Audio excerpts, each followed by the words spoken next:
جی ناظرین اکرام، جیسا کہ گفتگو کا سلسلہ جاری تھا، وقت سے پہلے محترم جناب رانا ابرار حسین صاحب نے کشمیر کے حوالے سے اور جو ٹوکیو میں جو مظاہرہ ہوا اس پر بڑی تفصیلی گفتگو کی۔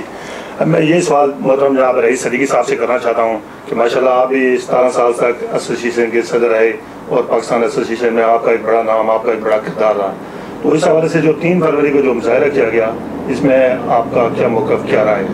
دیکھیے بات یہ ہے کہ میں 17 سال ایسوسیشن کا صدر رہا ہوں، لیکن ہم نے متعدد بار یہ ہے کہ الیکشنز کروائے ہیں نا۔ جب الیکشن ہوتا ہے تو اس کا مطلب ہوتا ہے کہ لوگوں کی رائے کیا ہے، وہ ایک رائے جو ہے وہ سامنے آتی ہے اور اس کے حساب سے پھر یہ کہ لوگ ساتھ بھی دیتے ہیں نا۔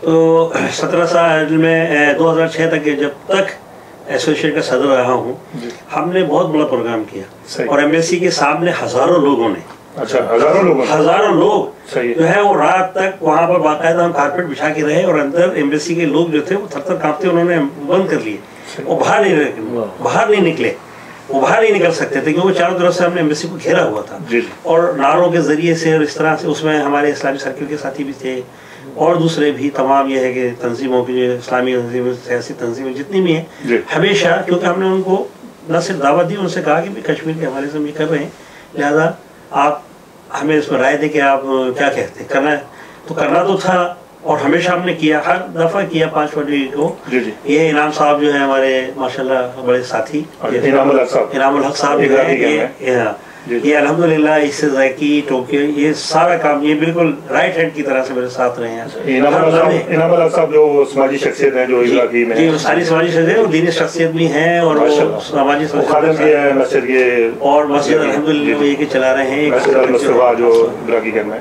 اس سے پہلے وہ اس طرح کی مسجد میں اور دوام یہ کہ سارے اسلامی کاموں میں ہمیشہ وہ بالکل شانہ بشانہ میرے ساتھ رہے۔ انعام الحق صاحب جو ہے آپ کے ساتھ جو جتنے بھی جو آپ نے خدمات دینی انجام دی ہیں اس میں ساتھ آپ کے مسجد سے لے کے کی مسجد تمام یہ کہ برائے یہ بھائی مسجد تک سارے جتنے بھی کام ہیں یہ سب ان کے یہ کہ رہین منت ہے۔ میں ان کا بڑا شکر گزار ہوں کہ انہوں نے جس طرح سے انہوں نے ساتھ دیا اور بھی بھالوں نے ساتھ دیا، لیکن جس طرح انہوں نے ساتھ دیا اس طرح سے بہت کم لوگ تھے جو ساتھ دینے والے، الحمدللہ۔ تو ہم نے یہ ہے کہ جب بھی کبھی یہ کہ کیا تو اس میں باقاعدہ جلوس بھی نکالا، اس کے ویڈیوز جو ہے ہم نے حکومت پاکستان پہ بھیجی، ملٹری کے جو ہم یہاں تک کہ وہ زمانے کے جو وہ ایک یہاں پہ توقیر حسین ایمبیسڈر تھے، وہ خراب ہو گئے کہ بھائی ان کا ڈائریکٹ ان کے ساتھ کیسے تعلق ہے؟ تعلق ہمارا نہیں، ہمیں چاہیے کیا؟ ہمیں تعلق نہیں چاہیے تھا، ہم نے تو جو یہاں کیا تھا اور انہوں نے یہ کمٹمنٹ دیا کہ پوری دنیا کے اندر مظاہرے ہوئے ہیں لیکن جاپان کا میں ٹوکیو میں جو مظاہرے ہوئے سب سے اچھا ہے۔ یہ جو ہے کمنٹس جو ہے وہ ملٹری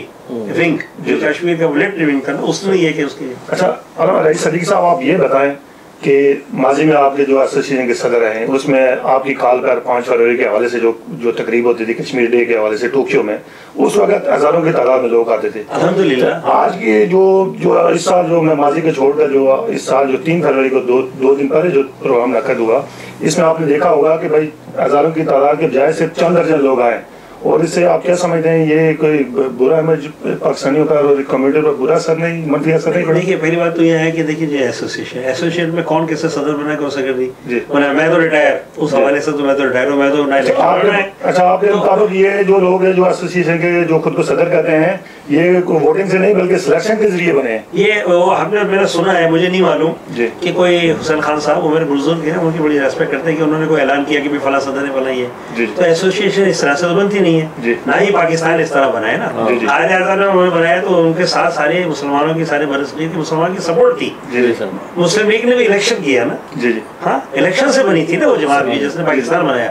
تو بنیادی طور پر یہ ہوتا ہے کہ لوگوں کو ساتھ لینا، ساتھ کس طرح سے آپ لیں گے؟ ہر کام کے لیے لوگوں کا ساتھ ہونا ضروری ہوتا ہے۔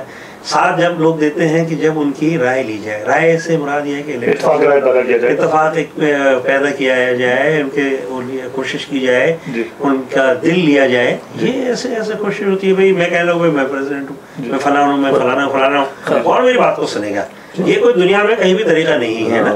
بھائی امریکہ میں بھی ابھی الیکشنز ہوئے تو وہ کہتے ہیں کہ یہ صدر الیکشن کے ذریعے سے چاہے وہ اچھا ہے برا جو بھی ہے، ہاں جو بھی ہے نا، فالوورز جب ملتی ہے کہ جب اسے الیکشنز ہو جب الیکٹڈ کیا ہوا ہو تو اسے عوام سے کہہ سکتا ہے بھائی تم نے مجھے بنایا ہے نا، میں جا رہا ہوں، اگر تم یہ کہ میرا ساتھ نہیں دیتے ہو تو تم خود کر لو، یہ پھر لوگ ساتھ آتے ہیں نا۔ یہ ایک بنیادی اصول ہے۔ رئیس صدیقی صاحب آپ 17 سال تک ایسوسیشن کے صدر ہیں، تو یہ آپ اس عرصے میں یہ صدارت پر آپ خود قابض رہے یا آپ کو الیکشن کے ذریعے آپ کو یہ خدمات سر انجام دینے کے؟ بھائی میں تو صدر بننا ہی نہیں چاہتا تھا. میری تو 34 سال کی میری وہ تھی عمر اس وقت جب مجھے پہلی دفعہ صدر بنایا. میں نے کہا میں نے نہیں بننا ہے, میں ابھی کم عمر ہوں. کیونکہ اس وقت پہلے تو صدر اس کے میر صاحب تھے, ایوڈی خان صاحب تھے, حسین خان صاحب تھے, اور اس سے پہلے 4 اور دوسرے صدر, اور اقبال سعید صاحب اس کے صدر رہے انسٹیٹیوشن کے. تو میر صاحب کا تو انتقال ہو گیا تھا. باقی 3 تھے مجھ سے پہلے جو سینئر صدر, مجھ سے پہلے جو صدر تھے, ان کے زمانے میں کبھی میں وائس پریزیڈنٹ رہا, کبھی جنرل سیکرٹری رہا. تو میں نے ان سے کہا کہ بھائی صدر تو آپ کو ہی رہنا پڑے گا. تو میں جس طرح سے اب تک کام کرتا ہوں, انہوں نے کہا جی نہیں آپ کو کرنا ہے. اس کی وجہ یہ تھی کہ یہاں جاپان میں اس وقت مسائل بہت زیادہ تھے, اور میں مسائل سے نہیں گھبرا رہا تھا, لیکن میں نے کہا کہ میں ابھی کم تجربہ کار ہوں. لیکن ان تینوں صدور نے مجھے کہا کہ نہیں بننا پڑے گا. ہمارے پاس کوئی دوسرا آدمی نہیں کہ جو اس کے سامنا کر سکے. رشدی کی کتاب تھی, ٹوکیو مسجد کا مسئلہ تھا, جو کہ حکومت ترکی نہیں, ترکی سفیر نہیں بلکہ پاکستانی سفیر بھی ہمارے خلاف تھے. اسلامک وہ بھی ہمارے خلاف تھا. انہوں نے مجھے کہا کہ آپ جو کام کر رہے ہیں ہماری پالیسی کے, ہماری پاکستان کی خارجہ پالیسی کے خلاف ہی ہے, تو آپ اس سے باز آ جائیں. میں نے کہا کہ ہم جو کام کریں وہ اللہ کی پالیسی کے مطابق کر رہے ہیں, اور پاکستان کی پالیسی کا بھی اللہ کے حکم کے مطابق ہونی چاہیے, اور ہمارا ساتھ دینا چاہیے. بہرحال انہوں نے ہمیں بہت ساری تسلیاں یہ وہ ایسے دیں, ہم نے اس کام کو یہ کہ جاری رکھا الحمدللہ. مجھے پیسے بھی آفر کیے گئے کہ بھائی آپ چاہتے کہ آپ پیسے لوٹ جاؤ. اچھا, ہمیں پیسے ویسے نہیں چاہیے. کس نے آفر کیا آپ کو؟ ترکی کی طرف سے, ترکی ایمبیسی کی طرف سے. کہ آپ پیسے لو اگر جا رہے ہیں, تو وہ دوسرے انداز میں انہوں نے کہا کہ بھائی آپ پیسے لے لو, جا کے اور مسجد بنا لو. میں نے کہا پھر اس کا کیا بنے گا؟ ہم نے دوسری تیسری نہیں بنانی ہے, ہم نے یہی مسجد بنانی ہے جو مسجد تھی. ہاں, تو اس پر الحمدللہ. بلکہ جب وہ بات جو ہے منسٹری آف فارن افیئرس تک پہنچی اور پولیس ہیڈ کوارٹر سے جب پہنچی, تو میں نے کہا کہ دیکھیں بھائی یہ حسین خان صاحب اس بات کی گواہ, انعام صاحب گواہ ہیں. انہوں نے مجھے کہا کہ آپ کو اس بات نہیں کرنی چاہیے. میں نے کہا کہ اگر یہاں پر مسجد کے علاوہ کوئی چیز بنی تو میں پھر ٹیرس بن کر اور اپنے جسم کے ساتھ بم باندھ کر اس کو تباہ کر دوں گا. اچا, میں نے یہ بات کہی تھی. یہ آپ نے جو دھمکی دی ہے الحمدللہ. پھر یہ مسجد بنی. پھر انہوں نے کہا کہ جب تک کہ مسلمانوں کا کنسنسس نہیں ہو, جب تک اس پہ اتفاق نہیں ہوگا, جب تک یہاں پر کوئی عمارت نہیں بنے گی. اسی طرح سے یہ ہے کہ رشدی کا جو مسئلہ تھا وہ اب جب مجھے صدر بنا دیا گیا, میں تو بننا نہیں چاہ رہا تھا. جب الیکشنز ہوا, اسلامک سینٹر کے اندر الیکشن ہوا, سینکڑوں افراد یہ کہ اس میں شامل ہوئے, اور پھر الیکشن کے ذریعے سے مجھے جب چننا گیا, تو پھر میں نے کہا بھائی اب تو میں نے دل جان سے یہ کرنا ہے نا. تو دوسرا مسئلہ جو تھا وہ رشدی کی کتاب کا تھا. اس نے کہا بھائی آپ اگر یہ یہاں, تو یہ لوگ کہتے ہیں, خمینی کہتا ہے کہ بھائی اس کو قتل کر دیا جانا چاہیے. تو آپ کیا کہتے ہیں, قتل کر دینا چاہیے؟ میں نے کہا قتل کر دیا نہیں جانا چاہیے, قتل کریں گے. اچھا. اور پریس کانفرنس سے جو ہوئی وہاں یورپ کے اوپر کورسپونڈنٹ کلب میں, فارن کورسپونڈنٹ کلب میں, وہاں ٹوکیو میں, وہاں پوری دنیا کا میڈیا وہاں موجود تھا. تو میں نے وہاں پر جا کر کہا ان سے, میں وہاں جا کے کہا کہ Muslim will not let you leave. Muslim will not let you leave. ہاں, تو وہ پورے اخبارات کے اندر میری تصویر کے ساتھ آیا کہ بھائی اس نے دھمکی دی ہے, فلاں ہے, یہ وہ اس طرح کی بات ہوئی. لیکن اللہ کا فضل و کرم کہ میں یعنی اس کے بعد بھی آج موجود ہوں یہاں پر. مجھے نہ تو کسی حکومت کا ڈر تھا, نہ پولیس کا, نہ کسی اور چیز کا ڈر تھا نا. الحمدللہ اللہ تعالیٰ نے میری حفاظت کی. اچھا رئیس صدیقی صاحب, آپ سے میں اگلا سوال کروں گا کہ ماشاءاللہ جاپان میں آپ کی دین اور اسلام کے لیے بڑی خدمات ہیں, اور بقول آپ کے جاپان میں اس وقت 128 مساجد بھی 126 مساجد بھی اس وقت موجود ہیں. اس وقت آپ کو پتا ہے کہ اس کمیونٹی کے اندر جاپان میں جتنے بھی جو مسلمان ہیں, ان میں جو رویت الہلال کمیٹی سے متعلق ایک سوال گردش کر رہا ہے کہ بھئی یہ جو رویت الہلال کمیٹی ہے کہ کس کے مطابق روزہ رکھا جائے, کس کے مطابق عید کی جائے. اس سلسلے میں آپ کا کیا موقع؟ نہیں دیکھیے, جہاں تک رویت الہلال کوئی ایسا مسئلہ نہیں ہے, کیونکہ اس پر جو ہے مسلمانوں کا اجماع ہے. جاپان میں اجماع ہے نا. چند لوگوں کے کچھ کہنے سے کچھ بھی نہیں ہوتا ہے نا. اچھا, یہ اس پر یہ کہ اجماع ہے کہ عید جو ہے کب ہوگی, اور وہ ہم جو ہے ملیشیا کے ساتھ ہیں. دیکھیں یہ الحمدللہ قرآن آپ کے سامنے, ہم سب کا اس پر ایمان ہے نا. اس پر اللہ تبارک تعالیٰ نے اپنے محبوب صلی اللہ علیہ وسلم کے لیے آیت مبارکہ اتاری. وہ آیت مبارکہ بالکل رمضان کا جو پورا رمضان کے متعلق پورا رکوع ہے.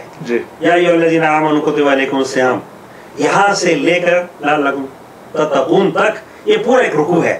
اس رکوع کے بعد تھوڑی سی آگے بات کرنے کے بعد جو ہے یہ سوال ہے, یہ آیت ہے. آیت میں کیا ہے کہ اللہ رب العزت نے اپنے محبوب صلی اللہ علیہ وسلم سے فرمایا کہ وَيَسْأَلُونَكَ عَنِ الْأَحِلَّةِ, کہ محبوب آپ سے لوگ جو ہیں یہ ہلال کے بارے میں ہلال کہتے ہیں پہلی تاریخ کا جو چاند ہوتا ہے، اور بدر کہتے ہیں جب فل مون ہوتا ہے، پورا چاند ہوتا ہے 14 تاریخ 13 14 15 تاریخ کا ایام بیت جنہیں کہتے ہیں۔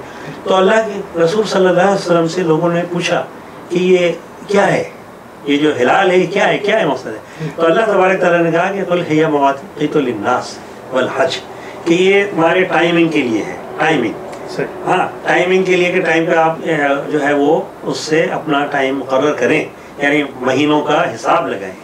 تو یہ مہینوں کا حساب لگانے کے لیے یہ کہ ہلال ہے، یہ سب لوگ اس کو دیکھتے ہیں، ہاں، اور اس پر توجہ ہوتی ہے لوگوں کی۔ چاند پورا ہوتا ہے تو کوئی بھی نہیں دیکھتا ہے، یہ کیا راز ہے اس میں؟ یہ راز یہ ہے کہ اللہ تبارک تعالیٰ نے اس کو راز رکھا کہ بھئی جب پہلا چاند نظر آئے تو تم یہ ہے کہ، اور نبی صلی اللہ علیہ وسلم فرمایا کہ چاند دیکھ کر روزہ رکھو اور چاند دیکھ کر ہی افطار کرو۔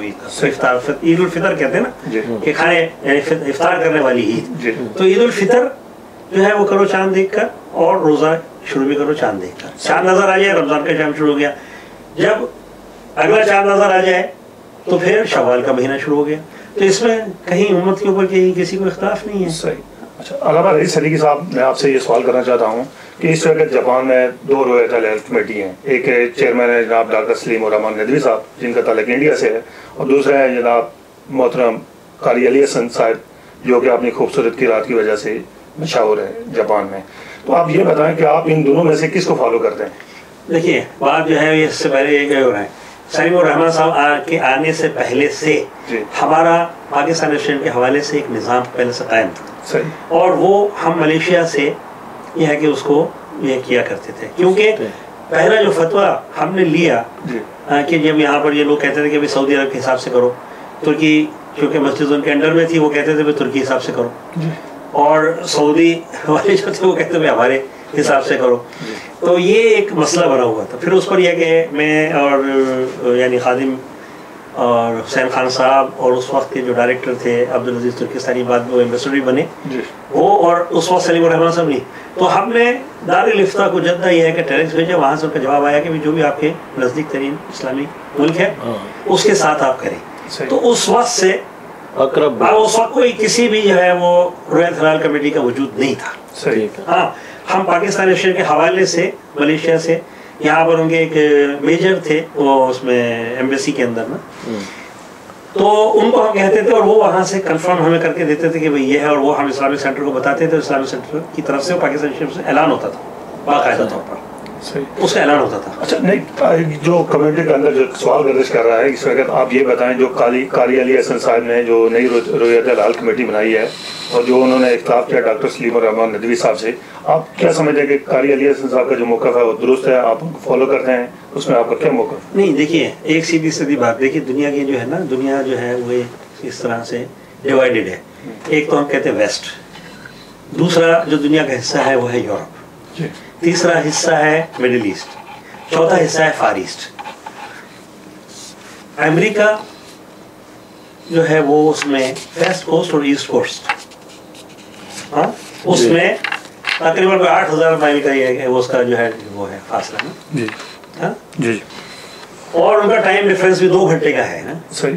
امریکہ ایک یعنی پھیلا ہوا ایک ملک ہے نا، اگر ویسٹ کوسٹ پہ چاند نظر آ جائے تو ایسٹ کوسٹ والے مل کے ان کے ساتھ عید کرتے ہیں، ایسٹ کوسٹ پہ چاند نظر آ جائے تو ویسٹ کوسٹ والے ساتھ۔ دیکھیں چاند کا تو وہ بھی اعلان کرتے ہیں، اور محترم قاری صاحب ہیں قاری علی حسن صاحب وہ بھی کرتے ہیں۔